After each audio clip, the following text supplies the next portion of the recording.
We continue a series today. This is the third week in our 4-week series leading up to Vacation Bible School, and we're going over the themes of the different nights of Vacation Bible School that refer to MVP, or becoming God's most valuable player. Week 1 was about practice, making perfect. Week 2 was about facing down giants, and now this week we come to the one that is necessary to talk about, but the one we would like to talk about the least, and that is fighting through the pain. Anyone who has become great at anything has had to endure difficult circumstances. We fight through pain, some of us every day, through suffering and trials. Jesus, of course, never said that those would go away when we followed him. If anything, he insinuated we'd have more because we follow him. And so we have to question, when pain comes, how do we keep fighting? How do we push through to see the finish line? I would argue that even the wisest among us, those who have lived the longest and have had the most experiences, even those who have dealt with the most pain, still cannot give you an answer for the pain that they've experienced. I think most of us would admit that in an entire lifetime, we will never make sense of certain suffering and certain forms of pain. In theology, we call this Theodicy. Theodicy is this fancy word that is the explanation for evil. And lots of Christians have one. Some of you probably have a theodicy, you just didn't know that's what it was called. It's your understanding of why there can be a good God and still so much evil in the world. How many of you have questioned that before? How can God be so good and yet so many things happen around me that aren't? How can we have a good God and a world full of evil? The answer to that question would be your theodicy, your explanation. And yet, I hope by the end of today's service to convince you that there is no good theodicy this side of eternity, that there is no answer for evil and suffering in the world. And I think that's what I learned from the book of Job, and I hope to show you the same. Job, his name means hated or persecuted, Eob in Hebrew. It means persecuted one or hated one. His name is appropriate because throughout his life, he is hated by the enemy or the accuser. This is what we read about Job in the book of James, chapter 5 in the New Testament, verses 10 and 11. As an example of suffering and patience, brothers, take the prophets who spoke in the name of the Lord. And then he's going to mention Job. Now, Job is a prophet, and in the Old Covenant, he was believed to be a prophet to the Gentiles. Job very likely predates Abraham. Before there was a covenant cut in blood, before there were Israelites, Job was already living. And as far as we know, he was a God-fearer, meaning he wasn't an Israelite because he predated the Israelites, but he was a man of God. He loved the Lord, the true God. And so we consider him. We consider those, all the prophets, blessed, who remained steadfast, meaning who persevered through pain, those who stood trial and remained strong. You've heard of the steadfastness of Job, and you have seen the purpose of the Lord, how the Lord is compassionate and merciful. So James tries to convince us, although he doesn't do a lot of explanation here. I think it would be nice if he did, but he says, you've seen the purpose of the Lord. Some of us would argue that in the book of Job, we don't really see the purpose of the Lord, at least not on the surface. But he does wrap up by saying the Lord is compassionate and merciful. So if we learn something from Job's story, it ought to be, and I know I'm reading this back onto the text, but I think that's fair. It's found in the New Testament. We ought to see in the story of Job a compassionate and merciful God who has a purpose, although it's one that we may not understand. That's where we're heading. But Job isn't the only character in this story. Neither is God, but there is another beyond Job's wife and his friends. There's one other main character. Does anybody remember who that is? Satan. And in fact, it's the Satan. So elsewhere in the New Testament, for example, we see the name Satan as a proper name. But in the book of Job and in Zechariah 3, many places there in the Old Covenant, Satan is not a man, but an occupation, a title, the Satan, Ha-Satan, which means the adversary or the accuser, or in our language or our lingo, we would say the prosecutor. And here's where the story picks up. God is in his divine counsel. We don't know exactly what that means, but he's with angelic hosts in the throne room of heaven, sort of like a courtroom in the heavenlies. And he's talking with the angels, and one shows up. We believe in an angelic being who is called Ha-Satan, or the prosecutor. And he shows up and he says to God, I've been walking to and fro all over the earth, just seeing what the people do. And God says, oh, have you? Did you notice Job, my righteous servant? He is blameless and upright. And the accuser says to God, yeah, I saw Job, but I'm pretty sure you're wrong about him. Because if I stripped away all the good stuff you've given Job, he wouldn't be in love with you the way he is now. He wouldn't like you as much if I took away all those blessings. And so the prosecutor, the accuser, is not only accusing Job of lacking faith, he's accusing God of having poor judgment. That's the beginning of the story of Job, and it helps us paint a better picture of what we're talking about. What do we know of the accuser, Ha-Satan? 1 Peter chapter 5, verses 8 and 9. Warns the believers, be sober-minded, be watchful. Your adversary, the devil, prowls around like a roaring lion, seeking someone to devour. Resist him, firm in your faith, knowing that the same kinds of suffering are being experienced by your brotherhood throughout the world. So we learned two things in that short passage. One, that there is an accuser, an adversary who wants to destroy God's people, who wants to prove us faithless. But also, there are many of us who are being tested and we're not in it alone. Both of those things are important. So we know who Job is. We know who God is. We have a better idea now of who the accuser is, but what is the actual story? If you'll allow me, I am literally going to read you the Spark Notes for the book of Job. It's over 40 chapters long, and there's just no way that I could preach through it, especially Family Sunday with kids in the room. So I have borrowed some notes from Spark Notes and Cliff Notes to piece together the story in quick succession. Is that okay if I just do that instead of reading the whole book? I'm not going to wait for you to answer. We don't have time. Job is a wealthy man living in a land called Uz with his large family and extensive flocks. He is, quote, blameless and upright, meaning he's almost perfect, careful to avoid doing evil. One day, Ha-Satan, the accuser, appears before God in heaven. God boasts to this accuser about Job's goodness, but the accuser argues that Job is only good because of all the good stuff God has given him. And so he challenges God that if given permission to punish this man Job, he will turn and curse God. God says, okay. He allows this adversary to torment Job to test this bold claim. And the only rule is that you have to spare his life. You have to spare his life, but you can take anything else away from him that you want to. And so in the course of one day, Job receives 4 messages which combined tell him that he has lost all of his livestock, all of his servants, and his 10 children are dead. All of this stripped from him in the course of one day by marauding invaders and natural catastrophes. And so Job tears his clothes and he shaves his head in mourning, and then he still blesses God in his prayers after losing everyone he loves, essentially. All that's left is a wife and 4 friends that we're about to see. But his children, his servants, his livestock, it's all gone. He's mourning their loss, but he's still praising God. And so God in the heavens is laughing at this accuser, saying, see, I told you. But the accuser isn't done yet. He says, I want another chance. And so God tells him, that's fine, you get one more chance. And he afflicts Job with these horrible sores on his skin, these boils. He puts him in physical torment. So now he is emotionally distraught. He's lost all of these loved ones, and he's physically in immense pain and isolated from others. His wife tells him to curse God and give up and just die. And yet Job refuses, strengthening his faith, standing with resolve, and he begins to seek help.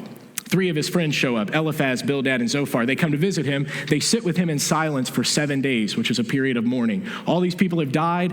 You need some time to cope with that, to think about that. So he grieves, he mourns for 7 days, and his friends are there with him in the silence. They're present. But then on the 7th day, he starts a conversation with each of his friends, and they take turns berating him and explaining to him why this has happened. His friends believe they know what Job did to deserve this punishment.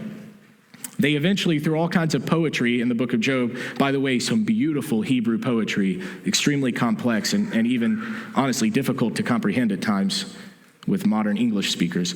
In this poetry, his friends accuse him of evil and wickedness and say that he's brought this upon himself, to the point that he finally curses the day he was born. Job says it would be better to be shrouded in darkness than to have to face the light, because the light just intensifies the pain of living. He's done. He's tired. He's alone and miserable. Eliphaz, one of his friends, responds that he comforted other people, but now it's proven he didn't really understand their pain. Meaning you pretended to sympathize with people who are hurting, and now God is proving you didn't really care about their pain. So he's making you feel their pain. And that's one explanation.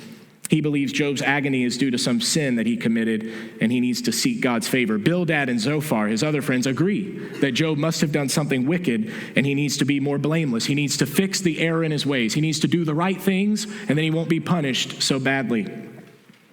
He's obviously offended God. Bildad surmises that Job's children brought their death upon themselves. And even worse, Zophar says whatever Job has faced should have been even worse, but God has shown restraint. Meaning that all this terrible stuff that happened to Job was only the half of it, and God was being merciful. Job responds to all of these friends, although they start to feel less like friends and more like enemies or frenemies. He says they are, quote, worthless physicians, worthless doctors, prescribing things they don't understand, that they've whitewashed their advice with lies in chapter 13. After making pains to assert that he is blameless, Job begins to ponder man's relationship to God. He starts to ask the questions that we ask regularly. If people make all these mistakes, why does God still make people that way? Why doesn't he fix them? Or why doesn't he correct their behavior or change their character to make them better? Or at the very least, why doesn't he just forgive them and start over?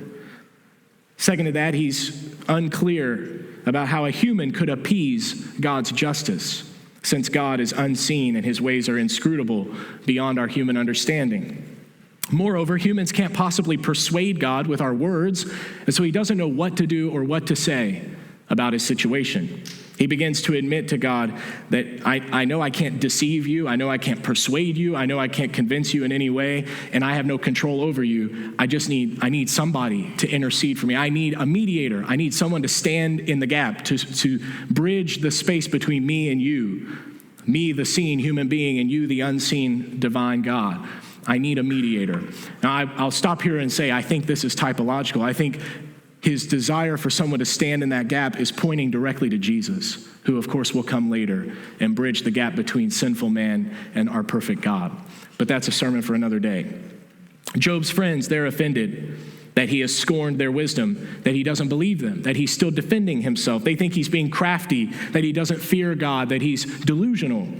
They start using all these analogies and metaphors and rhetorical questions, and they begin to berate him, to try to convince him that he is a filthy sinner and he deserves what he has coming to him. Job still sustains his confidence despite these criticisms. He responds that even if he has done evil, that's his problem, and those other people and livestock and servants, they shouldn't have suffered for his error, even if it's his fault. But he doesn't believe that's a good enough explanation. And then he begins to argue that there must be a witness. That's the word he uses. And then later he says a redeemer, someone in the heavens who can save me from this situation. Again, pointing to Jesus who would one day come. After a while, this upbraiding proves too much for Job. He becomes sarcastic, impatient, angry, even fearful. And he laments. He breaks down. The Job who was so confident for many chapters toward the end of the book begins to fall apart. And he begins to cry and lament and plead with God. In fact, he confronts God and complains to him, even though he can't physically find God to do it. And he admits that his wisdom is hidden in a human mind, yet he persists in seeking out God's wisdom. He wants to know, even though he's beginning to realize maybe I can't understand this, I still want to know what's going on. Just like any of us who feel pain want to understand why, even though in the back of our minds, some of us know we will not understand it. Without provocation, another friend shows up, Elihu.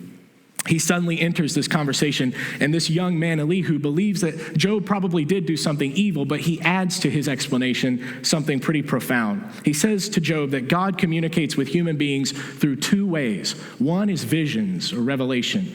We would say Scripture is a revelation of God, a vision of God. We would also say that God revealed himself through the prophets in the Old Testament. There are visions, even dreams, like Joseph had dreams, or he could at least interpret dreams later for Pharaoh. The visions, right? We get that part. But then he adds the second way that God communicates with people, and I think this is what blows my mind. Through physical pain. Elihu says God will either visit you through visions or through physical pain. And he explains that the pain, the suffering, provides the sufferer with an opportunity to look to God for help and then later thank God for his salvation. The wounds become anointed. so that the one who has been wounded looks to the great physician in heaven, the healer, and begins to appreciate God's power. There is some great truth in what Elihu says, and yet he still blames Job for his suffering. He assumes Job must have rebelled against God. He even argues that all of Job's excessive talking is an act of rebellion, that if Job had just shut his mouth and taken his lumps lying down, this wouldn't have been so bad. But Job keeps standing up and confronting God, and Elihu says, "You're doing this to yourself." So now all of Job's friends have basically blamed him for his problems.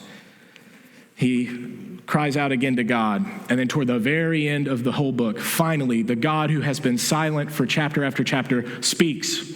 He shouts through a whirlwind at Job, demanding that he be brave and respond to his questions. Job asked God questions, just like we often ask God questions, but God has some questions of his own to ask Job. He intends to show how little Job actually knows about the world and God's plans. He describes all these detailed aspects of creation, the stars in the heavens. He talks about the beasts, even those that humans still don't quite comprehend, Behemoth and Leviathan. We don't know what they were for sure. Some kind of animals, maybe a hippo or a crocodile. Ferocious animals that cannot be tamed, especially in the ancient world. Things that we don't know why they were made. Why is a hippo a hippo? Why does it exist? Why are crocodiles in existence, or alligators? Why did God make those things? And many of us could not answer that question, and they couldn't answer it then either. And so he says to Job, you don't know any of this stuff, but you think you can understand divine justice. Who do you think you are? Job admits the limitations of his human knowledge. He repents before God, but God is still upset with Job's friends, those who should have been in his corner who have turned against him. And Job pleads for his friends and makes a sacrifice for his friends' sake, and God forgives them, the three who taunted him. And then at the end of the story, he returns Job's health. In chapter 42, he provides him with twice as much of everything that he had before. He doubles his blessings, and he gives him an extremely long life. Happy ending, the end.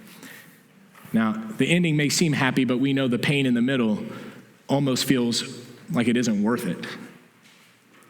What is this story trying to teach us? The story of Job. It's one of the most celebrated pieces of biblical literature, partly because of the deep poetry.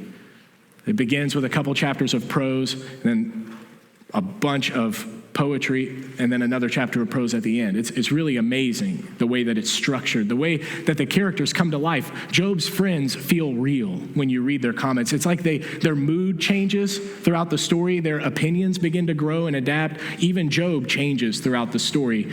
It really is an amazing, amazing story. That's why people love it, even outside of the church. But I think in the church we love it because it reminds us that all people suffer and feel pain, and not everyone gets an answer for their pain. Some people are just told to keep fighting. Each one of Job's friends and Job himself get close to the truth. They almost get to the answer, but none of them quite make it.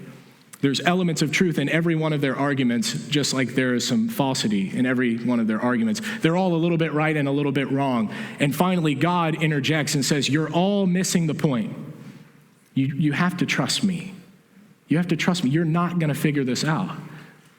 The question isn't, why is this happening to you? The question is, will you trust me when these things happen?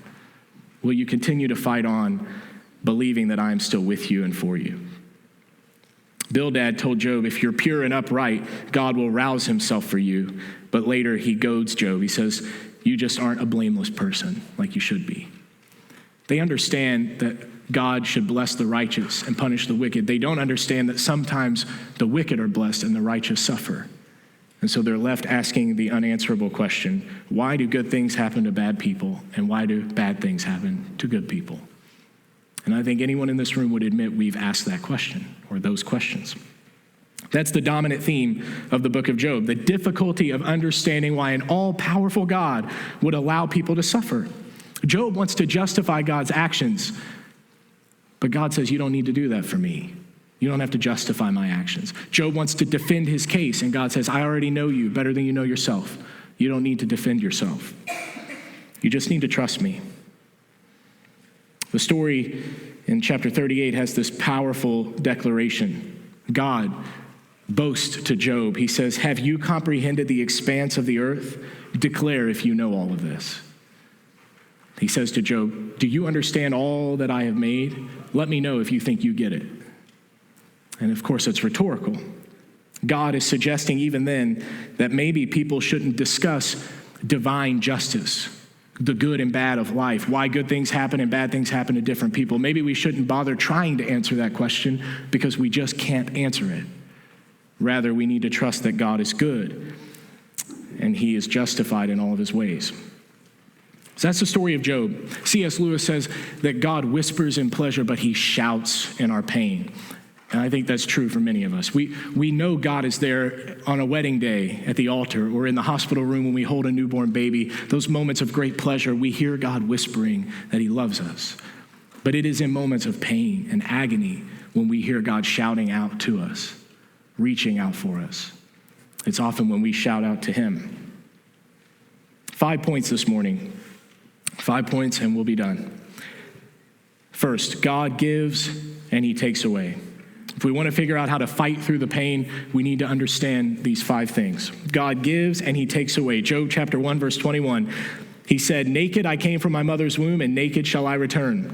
The Lord gave, and the Lord has taken away. Blessed be the name of the Lord." Before we have these conversations at all, we have to recognize life is a gift. Job understood he didn't have to be. The fact that he even is, you in this room, the fact that you exist is a gift. God made you out of love, and everything you have, he has given to you. All the good gifts you have are gifts. They're not earned. They're not received by merit. They are gifts from a good God. And frankly, that God can give gifts and he can take them away. And it's not a wrong if he takes them because he's the one who gave them. They're his. It doesn't belong to you to begin with. Life itself is a gift. Job had to recognize at the very beginning, as hard as it is to admit, that everything he had was a gift. He came into this world naked. He had nothing. And he will leave this world with nothing. The same is true for each of you and for me. You were born with nothing, and you will die with nothing. But all that you have in between is a gift of God. And the question of life isn't how much you can acquire before it's over, or even how much you might accomplish, but whether or not you thank God for the gifts he gave, whether or not you recognize God as the great giver. Jesus, the greatest gift, is referred to as God's act of grace. Grace is the Greek word gift. Jesus' death and sacrifice was a gift meant to be received with gratitude. God gives good gifts, and he can take gifts away. The problem with this point is that we live in an entitled society. I hear you all complain about it every week, especially these young people. So entitled. They think they deserve everything. It's all handouts. I can't tell you how many comments I've heard about welfare and unemployment and EBT cards and whatever else, that there are people who need that stuff, and then there are a lot of people who abuse it. And that all might be true. In fact, it probably is true, but why do we sit around and complain all the time about people who are in need and people who aren't really in need? And certainly there are people in need. In this church even, there are people in genuine need. But we complain because we feel entitled to the things we've worked for, and we don't believe others should have them. And we believe those people are entitled to things they didn't work for and think they should just have it without working for it. The irony is both sides of that coin are entitled in one way or another, neither recognizing that all of it is a gift and that none of us deserve any of it. But our society has duped us into thinking you got to be on one side or the other. In reality, somewhere in the middle is healthy, understanding that it's all a gift and we're meant to share those gifts with those in need. In genuine need. How do you find those needs? That's a question for civil society. But here in the church, we meet any needs that arise when we know about them, and we hope to continue to do that. We do that because we understand what we have is a gift. We know we're not entitled to the things we have. If there is one place people should be able to look and not see entitlement, it is the church. If there's one place the world should be able to learn gratitude, it should be from the church. And yet many of us are thankless people and expectant people. Kids in the room, you must learn to be appreciative. God has given you all sorts of blessings. You live in a country we celebrate this weekend, the freedoms afforded to us by those who gave their lives, something to be grateful for. And beyond that, you, I assume and I hope, have food on the table and clothes on your backs right now. You have families and friends who love you. people in this church who love you. You have much to be grateful for. Many of you are in good health. But as quickly as I would tell children to be grateful, I have to turn to the parents and grandparents and say the same thing. Show your appreciation. Kids mimic your behavior. We complain about young people and how expectant they are. Where do you think they learn that? So people are sometimes clueless, aren't they? Where do you think children learn to be entitled? Do they just come up with that on their own? Or do you think it was the society they've been watching teaching them to believe that? We can pretend that it's not our fault all we want to, but people watch and learn, especially children. Christians should be setting the example of gratitude. Job begins in chapter 1 admitting from the outset, I am worthy of none of the good things that I've been given, but I appreciate all of them. I know I came into this world with nothing, and I'm going to leave with nothing. Second point, pain is never wasted. When we appreciate that we don't deserve the good things, then we're ready to bear the bad things, to embrace the pain. Trusting that if God gave us so many good gifts, he's not going to let this pain ruin us. A God who gives and gives and gives isn't suddenly going to take away and never give back. And so pain is never wasted. Job 13, verses 15 to 18. Job says this famous phrase, though he slay me, yet I will praise him. The ESV says, I will hope in him. Meaning, even when I die, my hope is bound up in God. Even when pain is unbearable, when my life is taken from me, my hope is still in God. Knowing that that pain, even the pain of death, is not wasted if I've put my trust in him. Yet I will argue my ways to his face. This will be my salvation, that the godless shall not come before him. Keep listening to my words and let my declaration be in your ears. Behold, I have prepared my case. I know that I shall be in the right. Job is still defending his innocence, but he says at the end of the day, even as an innocent man, if I die by the hand of God, he is still my hope. Job doesn't just understand that he doesn't deserve the good things, but he begins to understand that God will use even the bad things for good. That's a lot. Job understands he doesn't deserve all these good things, but he also understands God turns bad things into good, more good that he doesn't really deserve. His hope is in God. He believes the words that Paul would later write in Romans 8, that God works all of it together for the good of those who love him, who are called according to his purpose. God will work all the pain, all the suffering together for good. We may not appreciate that in the moment, but we know it's true. We know it's true because we've witnessed pain with purpose. Every woman who's given birth in a delivery room has felt pain with purpose. That's why some women will have 2 or 3 or 4 or 5 children, even though they suffered so much at the first, because they know at the end of that suffering, it's worth it. It's why some of you have had surgeries that may not have been necessary but elective, but you knew that that suffering was going to lighten your load or improve your life, and so that momentary suffering is worth the product of that pain. It's the same reason that many in our Monday night meetings here have gone through detox programs and had to deal with shakes and jitters and flu symptoms for days on end until finally their systems become clean again, knowing that that momentary pain is achieving for them sobriety, freedom, at least for a moment. That's powerful. Pain is powerful, but it's only powerful when it has a purpose. The problem is some of our pain has no purpose. And that's where Christians are afraid to admit that some pain doesn't seem to serve a purpose. Now, I would argue it does in God's infinite wisdom, but the purpose that some of our pain serves, we will never know. What about the drunk driver who crashed and killed an innocent family? Or babies who get cancer? Or mental illness and depression that comes upon people who are otherwise very good and decent? What about that kind of pain? How do you explain that away? What's the purpose of that pain? What does it accomplish? There are some types of pain that may serve a purpose bigger than us, pain that serves a purpose beyond our own lives that we will not understand. Job's story resonates because he has that kind of pain. When his family, his kids, his servants are taken from him, and his wife says, curse God and die. When his livestock are taken and he's left poor and penniless, when he's covered in boils and in pain, none of that makes sense to him, and he cries out to God, why? And God says, it's not for you to know. That connects at a deep level because some of you in this room have felt pain that you cannot explain, and you've cried out to God, why is this happening to me? And he says, it's not for you to know. It's not for you to know. But God reminds Job he's not forgotten. His pain, though it may not make sense to him, it is not wasted. We know Job was serving a far greater purpose. He defended the just judgments of God before the accuser himself.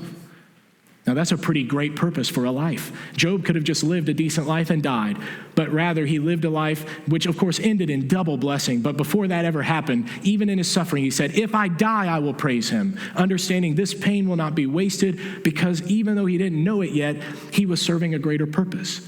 Job's faithfulness to God was evidence against the accuser, that he was an unfair judge and God knew more. God knew better.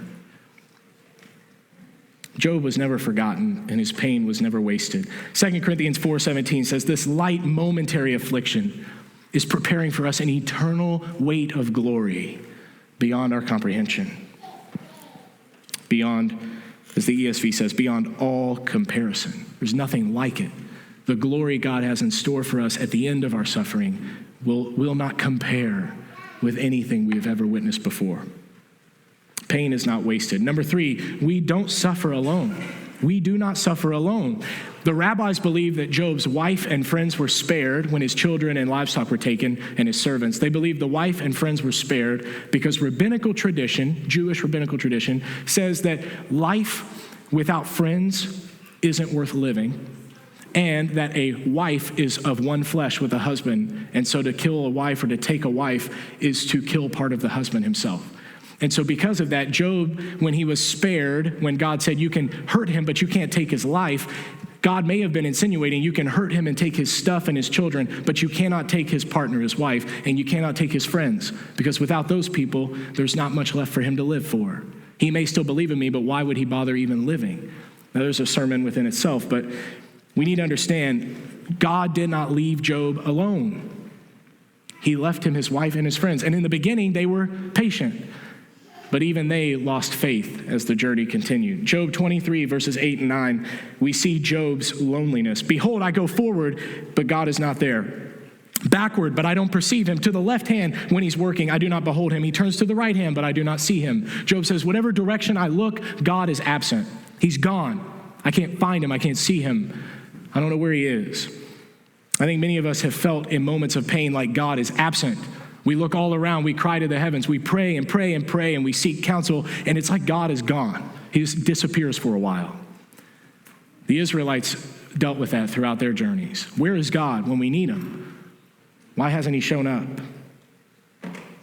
But I know from experience the way that Job found out that for chapter after chapter, God was silent. Finally, he broke in with some big news at the end of the story. Likewise, in my life, just when people are silent, it doesn't mean they're not working. When God is silent, it doesn't mean he's not working. You come babysit my kids that are ages 5 and under. You come babysit them for a day and tell me when they're silent if they're up to something. Kristen's laughing because she just babysat my kids. They're up to something. You think they're quiet because they're praying in the other room? No. They're getting candy out of a cabinet or smacking each other and then covering their mouths so they don't scream. Who knows what they're doing, but they're not doing good things. God, however, is doing good things in the silence. Just because you don't hear from him, it doesn't mean he isn't working, that he's not in your corner anymore. We have to understand that fighting pain can feel lonely and isolating, but we're not actually alone. God does not abandon us, and he never abandoned Job. In fact, at the end of the story, he restores him completely. That's the way God operates. Hebrews chapter 4, verse 15 tells us about Jesus, who is the picture of God not leaving us. He sent Jesus into the world not to spectate our lives and sit in the back and observe, but to participate in our pain, to feel our struggles. This is what it says. We don't have a high priest who's unable to sympathize. It means he does feel what you feel. Jesus feels what you feel. But one who in every respect has been tempted as we are, yet without sin. Meaning he went through all that we went through and showed us how to make it. He taught us what it means to fight through the pain. He proved that it's possible to fight through the pain. But that meant that he felt the pain. And not only did Jesus experience our pain, Job's friends were with him in these moments. God didn't take his wife and his friends away. Eventually they started to blame Job, but in the beginning they mourned with him. For 7 days they were present with him. And that's what we're called to do. Galatians 6, verse 2 tells the church, bear one another's burdens and so fulfill the law of Christ. We are meant to bear one another's burdens to help each other in moments of pain and suffering. It's part of our Christian mandate. It is the law of Christ. That's not an optional command. If it's the law of Christ, you got to do it. You must bear one another's burdens so that we are not alone in our suffering. What I would argue from Job's friends is that we need a ministry of presence, not a ministry of reproof. It was great when Job's friends sat with him in the silence, when they were just with him through his suffering. But the moment they opened their mouths and tried to tell him why he was suffering and analyze and diagnose his suffering is when it all fell apart. Don't analyze, empathize, sympathize. Be with someone in their suffering, comfort them, support them, but don't try to explain it away. And that leads to this point. It's okay to admit that you don't understand. That's okay. Job 42, verse 3, God went through this litany of things that Job could not begin to comprehend. The stars, Leviathan, Behemoth. He says to Job, do you get any of this? Do you understand why I made stars, why I made Behemoth and Leviathan? Do you understand anything? Do you actually understand anything, or do you just think you know stuff? Who is this that hides counsel without knowledge? Job says, therefore I have uttered what I did not understand, things too wonderful for me, which I did not know. We could paraphrase that. I don't know. Sorry, God, I don't know. I don't know why I said that. I don't know what I was talking about. If there are physical realities with all the science and technology we have, all the research departments at all the big universities, if there are still physical realities we haven't begun to grasp, why do we think we can wrap our pea brains around the divine justice of God? And that's not to say it doesn't matter, but where do we get off? It's like we think somehow we can understand God's reasoning and his logic and his plans. An infinite God who is perfect could be understood by finite, imperfect people. We know it doesn't make sense, but we try, don't we? We try. We shove him into our box in our mind, and we try to comprehend what he's doing and why he's doing it. People have even tried to explain Job's pain. His own friends tried to explain it to him. His wife said to give up. But that's not the right option.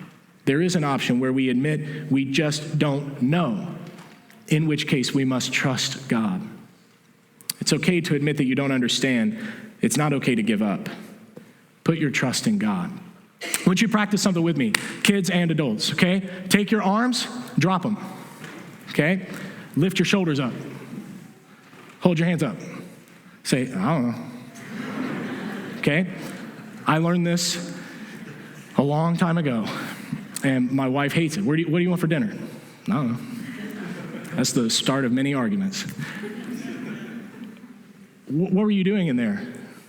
I don't know. There's freedom in a shrug. Do it again. I don't know. Come on, do it again. I don't know. Don't make me the only goofy looking one in here. I don't know.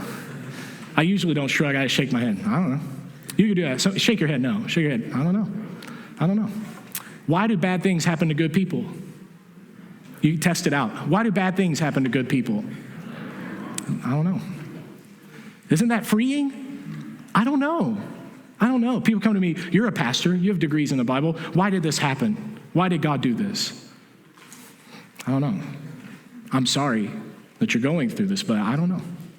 And I can't Google it, and I can't research it in my concordance. Verse such and such, that's it. He did this because of that.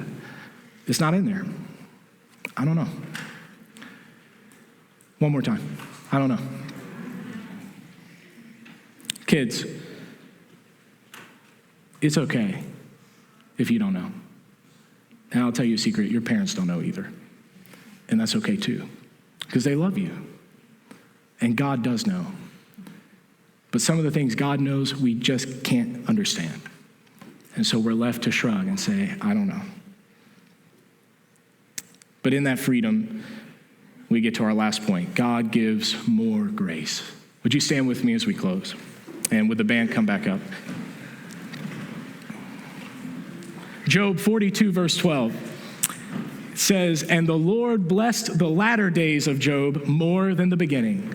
He doubled his blessings. There is a happy fairy tale ending to the story. Job ends up with far more than he ever had before.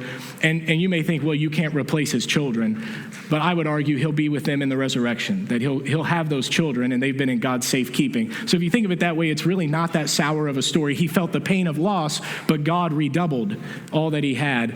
And then in the end, he will be blessed with far more than he started with. He was faithful with a little, and God gave him much. God gave more grace. We read that in James chapter 4, verses 6 through 8. But he gives more grace. Therefore it says, God opposes the proud, but gives grace to the humble. Submit yourselves, therefore, to God. Resist the devil, that is, the accuser, the one who tells you that you're suffering because you're evil, because God no longer loves you, because you deserve to suffer. Resist the accuser, and he will flee from you. Draw near to God, and he will draw near to you. Mic's on you. Bring your pain to God today. Know that it serves a purpose. It may be a purpose that you can't understand, but it is one that leads you closer to him. One that proves you're a lot stronger than you thought you were.